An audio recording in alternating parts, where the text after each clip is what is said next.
Hi സുഹൃത്തുക്കളെ, എല്ലാവർക്കും നമസ്കാരം. ഞാനിപ്പോൾ നിങ്ങളെ കാണിക്കുന്നത് നമ്മുടെ നാട്ടിലെ മനോഹരമായ വയലാണ്. അവിടെ ഒരു ചേട്ടൻ ടില്ലർ അടിക്കുന്നുണ്ട്, കണ്ടോ?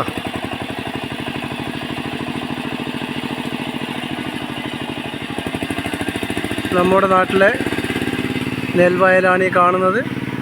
അതിവിശാലമായ പാടശേഖരമാണ്. നോക്കെത്താ ദൂരത്തോളം ഇങ്ങനെ എന്താ ഒരു ഭംഗി. ഇതാണ് നമ്മുടെ കണ്ണൂർ ജില്ലയിലെ കണ്ടക്കൈ പാടശേഖരമാണിത്, കണ്ടോ? ഈ നടുക്ക് കാണുന്നതാണ് നമ്മുടെ വയലിലേക്ക്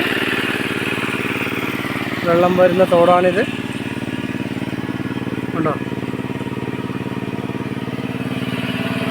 നമ്മുടെ കൊറ്റി കണ്ടോ, കൊക്ക് എത്ര നല്ല ഭംഗിയായിട്ടാണ് മനുഷ്യരുമായിട്ട് ഇണങ്ങുന്നത് നോക്കിയേ. ആ ചേട്ടൻ്റെ പിന്നാലെ തന്നെ നടന്നിങ്ങനെ ഇരപിടിക്കുന്നത് കണ്ടോ. മണ്ണിൽ നിന്ന് ഇങ്ങനെ ഓരോ പുഴുക്കളും അണുക്കളും ഇങ്ങനെ വരുന്നത് കൊത്തി തിന്നാൻ വേണ്ടി വന്നതാണ്. ഒരു പേടിയുമില്ലാതെ ഒന്നിച്ച് തന്നെ നടക്കുന്നതുണ്ടോ. ഇപ്പം തോട്ടിലൊക്കെ ഇഷ്ടം പോലെ വെള്ളമുണ്ട്.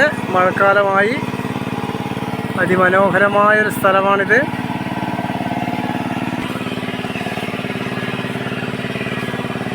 കണ്ടാലും മതി വരില്ല കേട്ടോ നമ്മുടെ ഈ നാട്.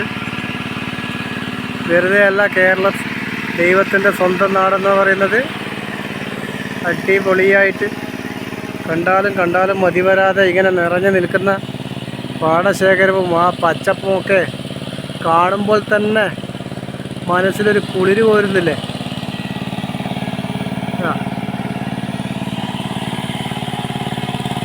ഇത് കണ്ടോ ഞങ്ങൾ അങ്ങ് ദൂരെ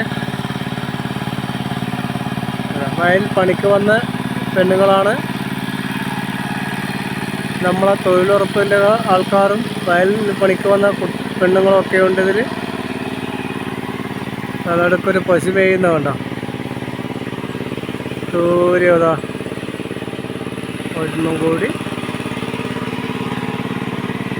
അങ്ങനെ നമ്മുടെ നാട്ടിലെ അങ്ങനെ നമ്മുടെ നാട് ഇഷ്ടമായ സുഹൃത്തുക്കളെ, ഇഷ്ടമായില്ലെന്ന് മാത്രം പറയരുത്. ഇത് കണ്ടാൽ ആർക്കും ഇഷ്ടമാകും.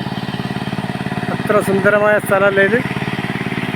അപ്പോൾ വീഡിയോ എല്ലാവർക്കും ഇഷ്ടപ്പെട്ടുണ്ടാകുമെന്ന് കരുതുന്നു. ഇഷ്ടപ്പെട്ടാൽ സപ്പോർട്ട് ചെയ്യണം. നിങ്ങളുടെ സപ്പോർട്ട് മാത്രമാണ് ഞങ്ങൾക്കൊക്കെ മുന്നോട്ട് പോകാനുള്ള പ്രചോദനം നൽകുന്നത്. ഞാൻ ടില്ലർ നിലം ഉഴുത് പാകമാക്കുന്ന നാട്ടി നടാൻ വേണ്ടിയിട്ടുള്ള തയ്യാറെടുപ്പിലാണ്. അപ്പോൾ ഈ ടില്ലർ അടിക്കുന്ന ചേട്ടന് ഒരു ബിഗ് സല്യൂട്ട്. നമ്മളെ അന്നമൂട്ടുന്ന കർഷകരെ നമ്മൾ ഒരിക്കലും മറക്കാൻ വേണ്ടി പാടില്ല. അവർ അധ്വാനിക്കുന്നതിൻ്റെ വിയർപ്പാണ് നമ്മളെ തിന്ന അരിയും ഇതുമൊക്കെ. അത് നമ്മുടെ മനസ്സിലെപ്പോഴും ഉണ്ടാവണം. ചേറിലും ചെളിയിലും അവരിങ്ങനെ കഷ്ടപ്പെടുന്നത് കണ്ടോ. നമ്മളെ കൂട്ടത്തിൽ ഇപ്പോൾ എത്ര പേരുണ്ട് ഇങ്ങനെ ചെളി വരങ്ങാൻ മാത്രം തയ്യാറുള്ളവർ? ചുരുക്കം ആൾക്കാരല്ലേ ഉള്ളൂ. അതുകൊണ്ട് ഒരിക്കൽ കൂടി ഈ ചേട്ടന് ഒരു ബിഗ് സല്യൂട്ട്. അപ്പോൾ വീഡിയോ ഇഷ്ടപ്പെട്ടെന്ന് കരുതുന്നു. അടുത്ത വീഡിയോയിൽ കാണും വരെ എല്ലാവർക്കും ഗുഡ് ബൈ. See you.